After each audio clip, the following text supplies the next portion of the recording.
Beaucoup de tout-petits vivent ce qu'on appelle de l'angoisse de séparation lorsque vient le temps de se séparer d'avec leurs parents. Alors, on l'observe par exemple à l'arrivée à la garderie le matin, lorsque les parents quittent pour aller travailler, ou encore lorsqu'on arrive chez la gardienne ou chez grand-maman pour se faire garder.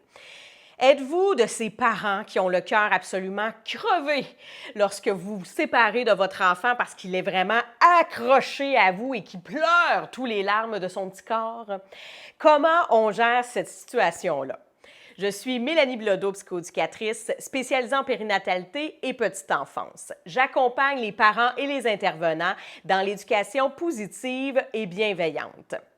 Alors, comment on gère le moment? Dans un premier temps, il faut savoir que l'angoisse de séparation, elle est tout ce qu'il y a de plus normal dans le développement de l'enfant. OK? Alors, souvent, on a tendance à s'imaginer que c'est juste chez le bébé entre 9 et 18 mois, alors que dans les faits, l'angoisse de séparation, ça peut perdurer durant une grande partie de la petite enfance. OK? Parce que le tout petit, il se promène durant la petite enfance entre la confiance et la méfiance vis-à-vis les adultes, vis-à-vis le monde qui l'entoure, avant de vraiment adopter l'autonomie, la pleine autonomie et avoir confiance aux gens qui l'entourent. Alors, ça ne veut pas dire que votre enfant n'a pas nécessairement confiance en son éducatrice à la garderie le matin parce qu'il pleure, mais sachez qu'il est en train de consolider son lien d'attachement avec ses figures d'attachement principales, qui sont généralement ses parents.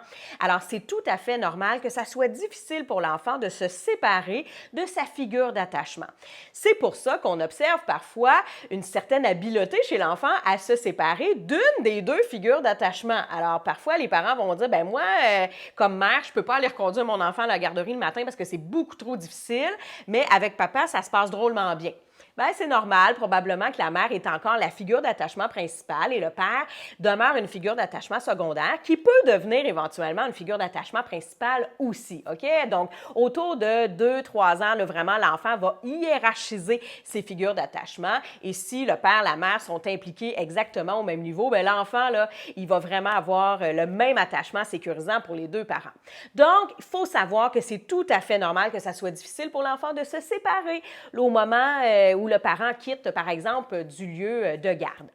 Autre chose, il faut éviter de quitter en douce. Parfois, c'est tentant, on change les idées à l'enfant, on envoie l'enfant jouer, par exemple, au petit camion, où l'éducatrice prend l'enfant par la main, dit « Viens avec moi, on va aller dans le coin jeu », puis le parent s'en va à la sauvette, comme un ninja sur la pointe des pieds. On évite de faire ça. L'enfant, il n'est pas idiot et lorsqu'il va tourner les talons, il va se rendre compte que son parent n'est plus là. Là, il va vivre de la réelle angoisse. Donc, l'enfant, il est en train de consolider son lien de confiance, on se rappelle. Alors, il faut qu'il comprenne que lorsque son parent s'en va, il s'en va, mais il va revenir aussi. Tandis que si on quitte vraiment en douce sans avertir l'enfant avant, bien, c'est bien évident que le matin suivant, l'enfant va réellement angoisser, vivre même de l'anxiété, du stress à l'idée que son parent quitte sans l'avertir au préalable. Donc, on ne fait jamais ça. Et un petit truc que vous pouvez mettre en place, c'est de faire une espèce de rituel de séparation. Sachez que la séparation, c'est très, très bien pour l'enfant. Donc, ça ne va pas le bousiller, ça ne va pas faire en sorte qu'il va devenir plus anxieux. C'est normal, il est en train de consolider l'autonomie, voire même d'apprendre l'autonomie.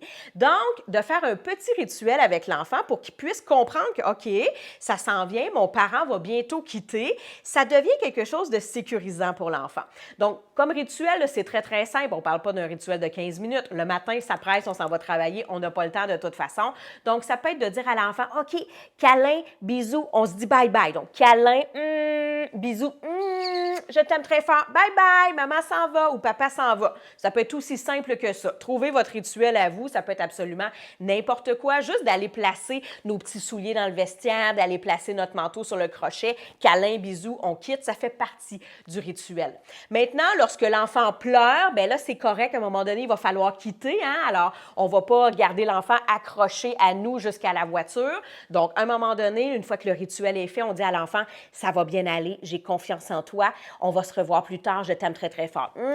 Et on quitte. Et là, l'éducatrice va prendre le relais. L'enfant va pleurer, c'est là qu'il faut essayer de se gérer comme parents, on gère nos émotions et on va aller pleurer dans la voiture par la suite peut-être, mais sachez que bien souvent, lorsque vous revenez le soir, si vous questionnez l'éducatrice ou la personne qui est en charge de votre enfant, combien de temps il a pleuré? Bien, souvent, la personne en charge va vous dire, hé là là, ça a duré moins de 5 minutes. La minute que tu as tourné le coin de la rue avec ta voiture, il pleurait déjà plus. Alors, c'est tout à fait normal. Sachez que votre enfant, là, lorsqu'il apprend à se séparer de vous, ça le rend plus créatif. Dans la séparation, dans l'angoisse de séparation, dans le moment qui est un peu plate à gérer, là, sachez que ça le rend plus créatif parce qu'il apprend justement à gérer ses émotions et à vivre des nouvelles expériences séparées de son parent, mais en étant avec une personne de confiance.